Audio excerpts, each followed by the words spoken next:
Hoje, domingo de Santa Ceia, amados, nós vamos meditar, conversar sobre este texto, que na minha versão diz assim, o juízo temerário é proibido, né? Não julgueis, para que não sejais julgados. Versículo 2. Pois com o critério com que julgardes, sereis julgados. E com a medida com que tiverdes medido, vos medirão.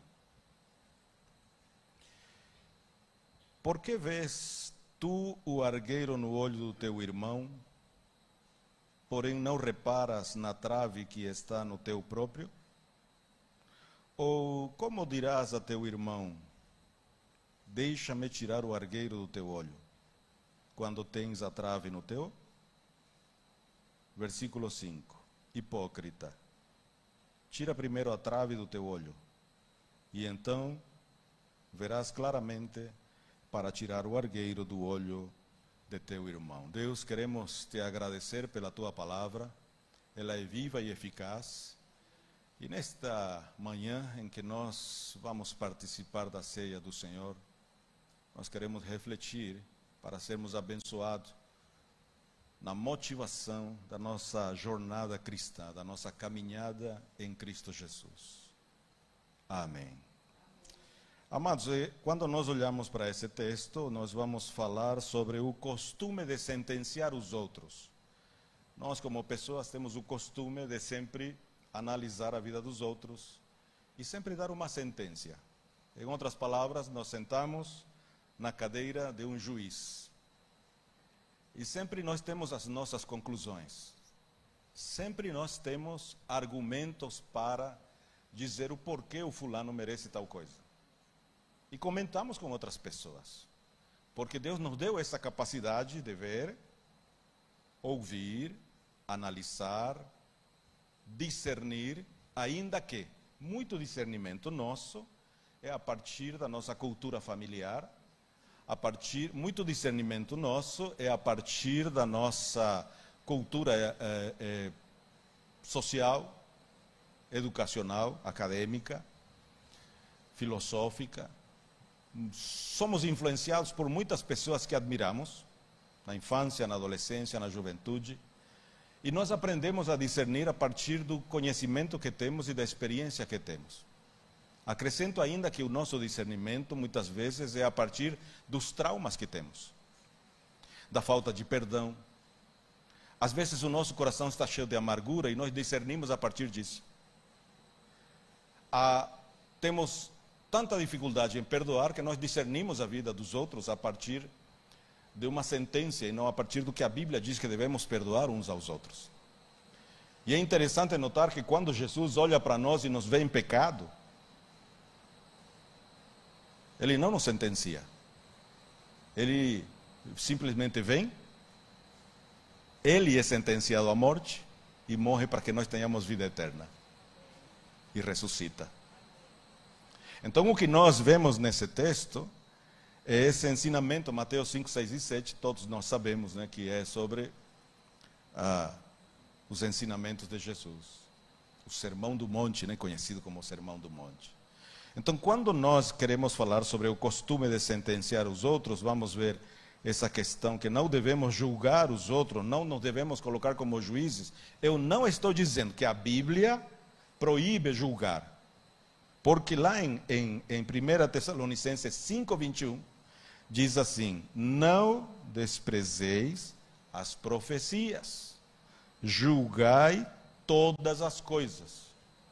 O contexto é que algumas profecias eram verdadeiras, outras eram fake. Então Paulo incentiva que no exercício dos dons nós busquemos o discernimento de espírito, para que possamos discernir aquilo que é pregado, ensinado, proclamado, se de fato é bíblico ou não, se vem do coração de Deus ou não. Então nós devemos julgar as profecias, mas quem julga as pessoas é aquele que criou as pessoas.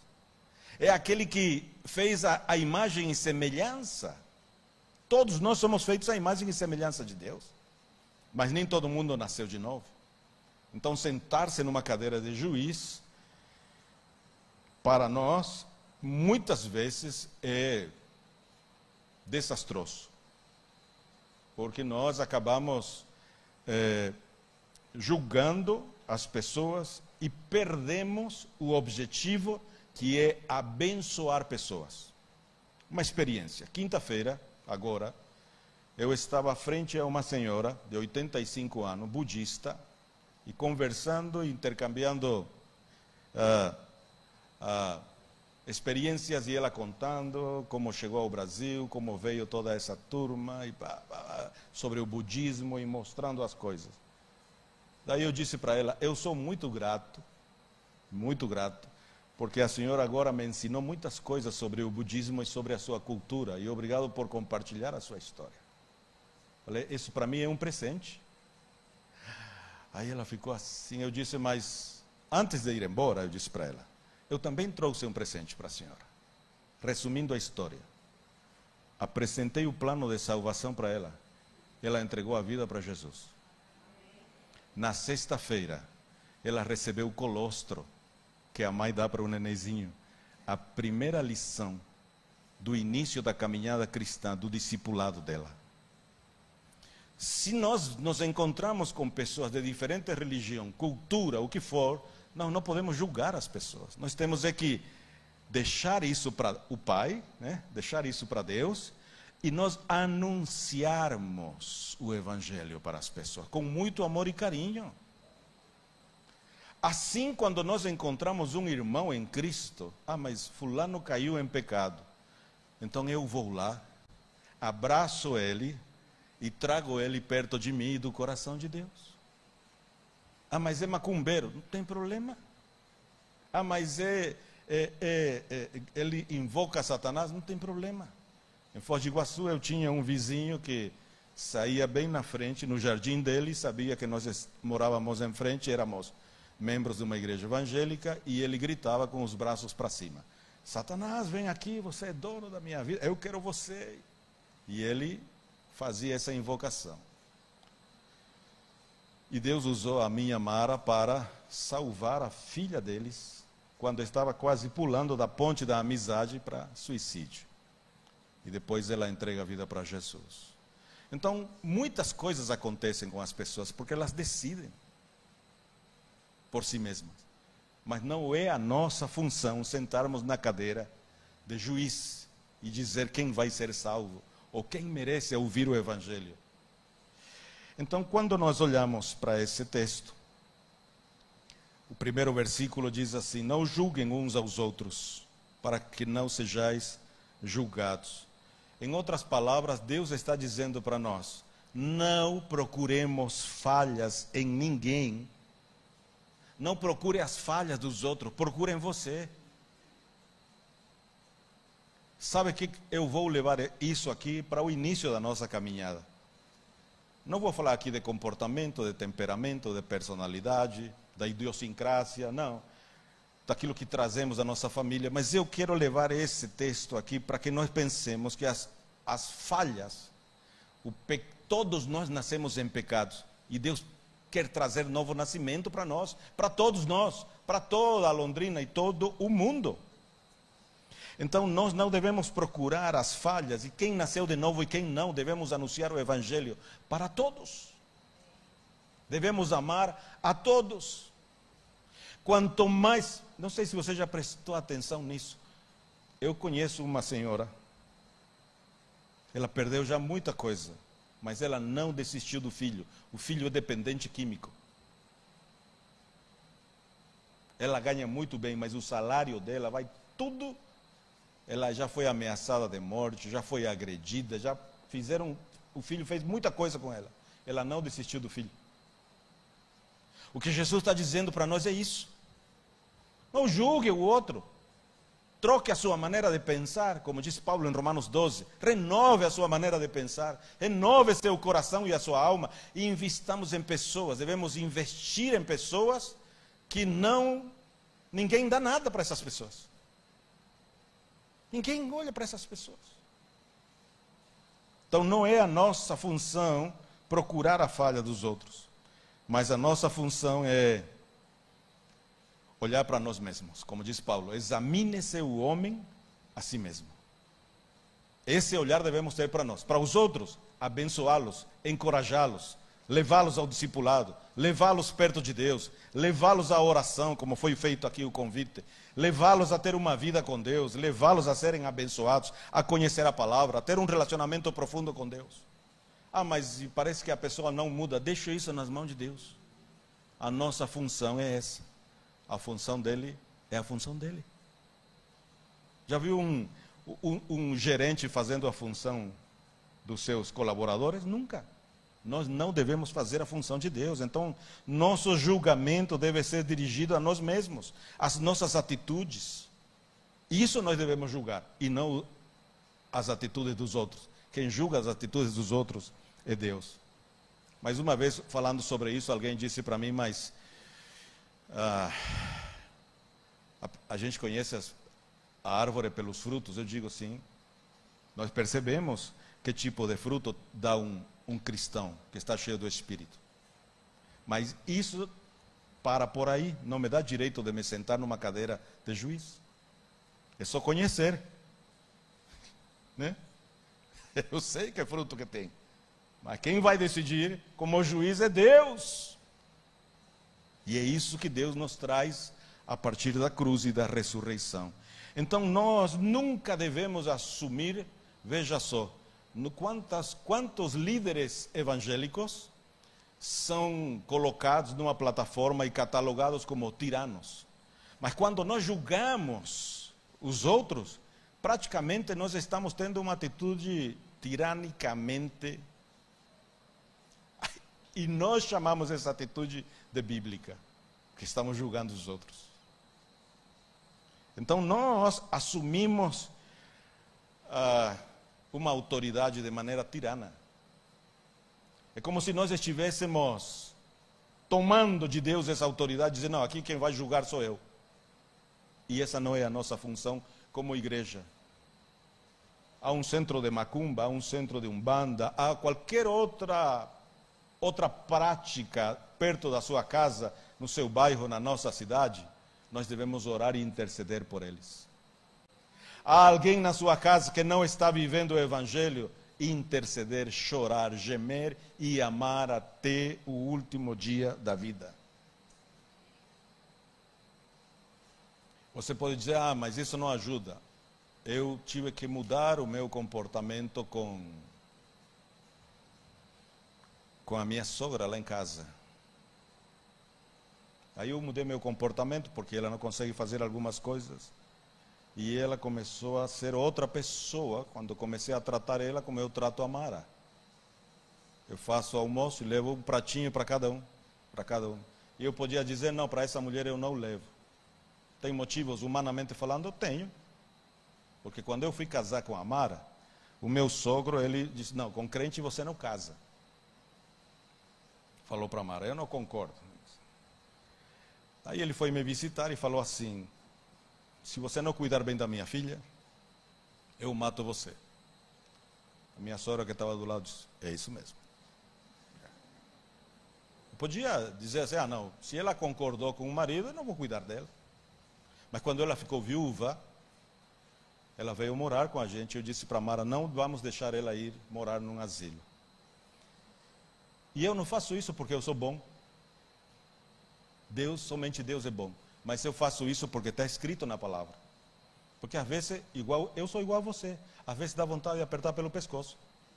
Ou não, você já teve vontade de falar alguma coisa? Não dá vontade de brigar com alguém? Não dá vontade de dizer algumas coisas?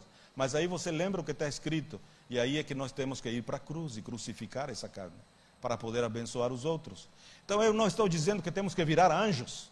Você vai continuar ficando irado, com vontade de falar, de fazer, de dar o troco, de nunca fechar a boca. Mas nós temos que olhar para nós como somos. Somos homens e mulheres, ainda lidando com a nossa moralidade, que nós somos muito bons de moralidade, para dar lição em moral de todo mundo, mas nós não cuidamos de nós. E Jesus está dizendo, cuidem de vocês, eu paguei um preço, para que vocês cuidem bem de vocês e dos outros. Olha como eu cuidei de vocês, eu não julguei vocês, o juízo vem depois. Vocês já estavam perdidos e eu morri na cruz por vocês. É isso que Deus quer para cada um de nós. Nós encontramos também nesse versículo 1, e não vai dar para continuar mais, vou ficar no versículo 1, tá? Porque o tempo já foi. Mas sabe de quem que foi a culpa hoje? De que tudo começou assim? Quem que foi o culpado? Hein? A internet? Ninguém. Eu estou fazendo essa pergunta por quê? Porque nós vivemos no piloto automático. Quando acontece algo em nossa vida, no piloto automático nós pensamos, o culpado foi fulano, foi a fulana, e julgamos. E nós não pensamos na solução, e nós não pensamos em contribuir, em ajudar. E Deus nos chama para ajudar. E outro motivo pelo qual eu estou compartilhando esta palavra, vou continuar depois em outras oportunidades compartilhando a partir desse texto, é porque eu acredito que uma igreja, para ela crescer bem sólida, ela precisa de um discipulado continuado. O que um discipulado intencional continuado faz? Faz a pessoa amadurecer, multiplicam seus discípulos e povoamos a Nova Jerusalém.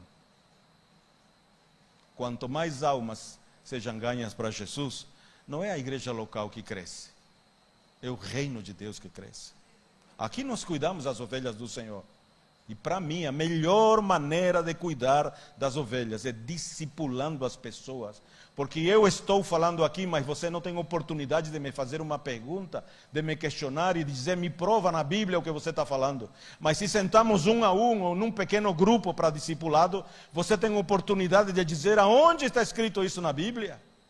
Mas e como? E contar a sua experiência e abrir o coração. E aí vem a cura, e aí vem a restauração, e aí vem tudo o renovo que eu e você precisamos.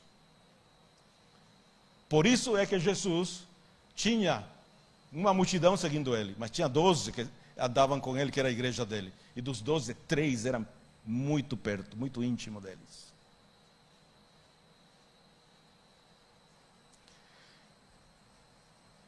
Amados, para nós participarmos da ceia,